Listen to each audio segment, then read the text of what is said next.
তেখেতে এটা বক্তব্যত প্ৰকাশ কৰিছিল যে অষ্টম দৰমহা আয়োগ যেহেতু কেন্দ্ৰীয় চৰকাৰে গঠন কৰিলে গতিকে অসমতো গঠন কৰা হ'ব আৰু ইয়াৰ বাবে টাৰ্মছ অফ ৰেফাৰেন্স সম্পৰ্কত যদি বিভিন্ন দল সংগঠনৰ কিবা পৰামৰ্শ থাকে তেখেতে দিয়াৰ কাৰণে এটা অনুৰোধ জনাইছিল যদিও আজিৰ মুহূৰ্তলৈকে চৰকাৰী নটিফিকেশ্যন হোৱা নাই বিষয়টো লৈ তথাপিও মুখ্যমন্ত্ৰী মহোদয়ৰ যেটো বক্তব্য তেখেতৰ বক্তব্যৰ প্ৰতি আমি সন্মান জনাই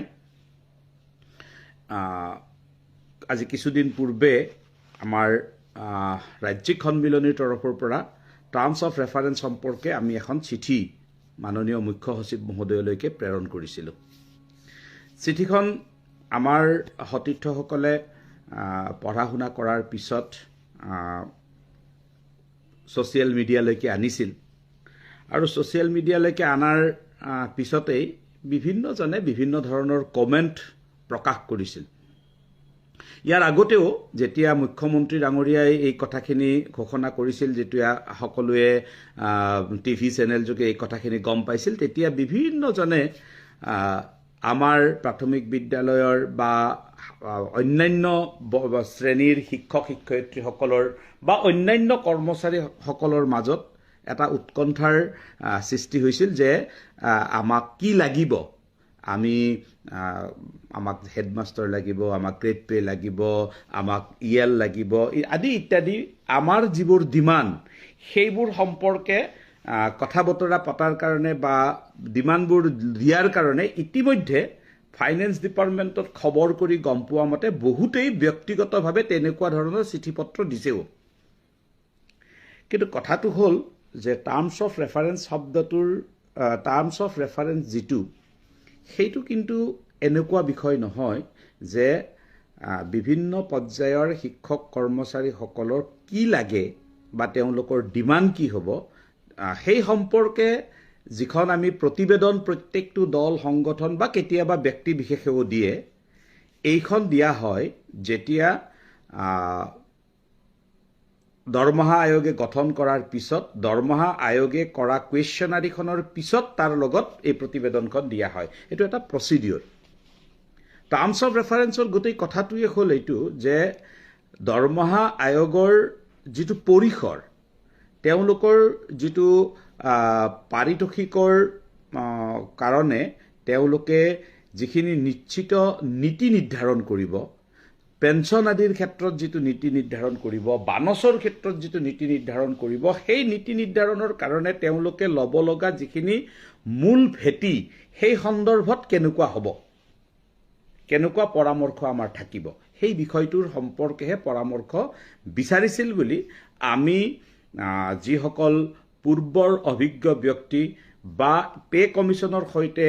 আগতে যিসকলে কাম কৰিছে তেখেতসকলৰ লগত আমি পৰামৰ্শ কৰি আমি জানিব পাৰিছোঁ বা ষষ্ঠ দৰমহা আয়োগ আৰু সপ্তম দৰমহা আয়োগৰ লগত আমি প্ৰত্যক্ষভাৱে সম্পৰ্ক হৈ থাকি আমি সেই কথাখিনি বুজিছিলোঁ আৰু সেইবাবে আমি আমাৰ টিঅআৰখনক ইতিমধ্যে আপোনালোকেও নিশ্চয় পাইছে আমি তাত দুটামান বিশেষ কথা আমি উল্লেখ কৰিছোঁ সেইকেইটাৰ ভিতৰত প্ৰথম কথাটো হ'ল যে আমি অসম চৰকাৰৰ যিখন দৰমহা আয়োগ হ'ব সেইখনক আমি অনুৰোধ কৰিব বিচাৰিছোঁ মুখ্য সচিবৰ জৰিয়তে যে অসমৰ যি খাদ্য সামগ্ৰীৰ দাম ভাৰতবৰ্ষৰ অন্য ৰাজ্যৰ তুলনাত ইয়াত পৃথক খাদ্য সামগ্ৰীৰ ক্ষেত্ৰত 10ৰ পৰা 20% বেছি বা বস্ত্ৰ সামগ্ৰীৰ ক্ষেত্ৰত আমাৰ 15ৰ পৰা 30% বেছি ইত্যাদি ইত্যাদি আমি বিভিন্ন ধৰণে গোটেইখন আপোনালোকে পঢ়িলে গম পাব সময়ৰ কাৰণে মই পঢ়ি দিব খোজা নাই কিন্তু যেহেতু আমাৰ ইয়াত সকলোখিনি বেছি গতিকে যেতিয়া ফিটমেন্ট টেবুলৰ প্ৰশ্নটো চিহ্নিত হ'ব তেতিয়া কেন্দ্ৰীয় চৰকাৰে 1.86 লৈছে বা 2.7 লৈছে বা কিবা লৈছে বুলিয়েই অসমতো সেইটো কৰিব এই কথাটোৰ আমি অলপ বিৰোধিতা কৰিছো আৰু এই কথাটোৰ ক্ষেত্ৰত আমি ইতিমধ্যে এটা পৰামৰ্শ প্ৰদান কৰিছো যে অসমৰ ক্ষেত্ৰত হেতু কেন্দ্ৰীয় হাৰতকৈ অলপ বৃদ্ধি হ'ব লাগে যেটো মূল বিষয় সেইটো আমি তেনেকৈ চিহ্নিত কৰিছোঁ। দ্বিতীয় কথাটো আমি কৈছোঁ যে যাতে পৰিয়াল নিৰ্ভৰশীল সদস্যৰ সংখ্যাটো 6জনলৈ বৃদ্ধি কৰে। অসম চৰকাৰৰ 7ম দৰমহা আয়োগে পৰিয়ালৰ সংখ্যাটো 3জনত আবদ্ধ কৰিছে। আমাৰ ৰাজ্য চৰকাৰৰ নীতি অনুসৰিয়ে সকলোৰে 2টি সন্তান আৰু পিতৃ মাতৃ আমি চাব লাগে। গতিকে 6জনীয়া পৰিয়ালটো ভৰণ পোষণৰ বাবে নিশ্চিতভাৱে ৰাজ্য চৰকাৰে দৰমহা নিৰ্ধাৰণ কৰাৰ কাৰণে আয়োগে পৰামৰ্শ প্ৰদান কৰাটো উচিত। TOR পিছত মই প্ৰচিডিউৰটো আপোনালোকক সকলোকে অৱগত কৰিছোঁ যে এতিয়া দৰমহা আয়োগ গঠন কৰিব। দৰমহা আয়োগ গঠন কৰাৰ পিছত দৰমহা আয়োগে এখন কুৱেশ্যনাৰী দিব। সেই কুৱেশ্যনাৰীখনৰ আমি সকলোৱে উত্তৰ দিব লাগিব আৰু তাৰ লগত আমাৰ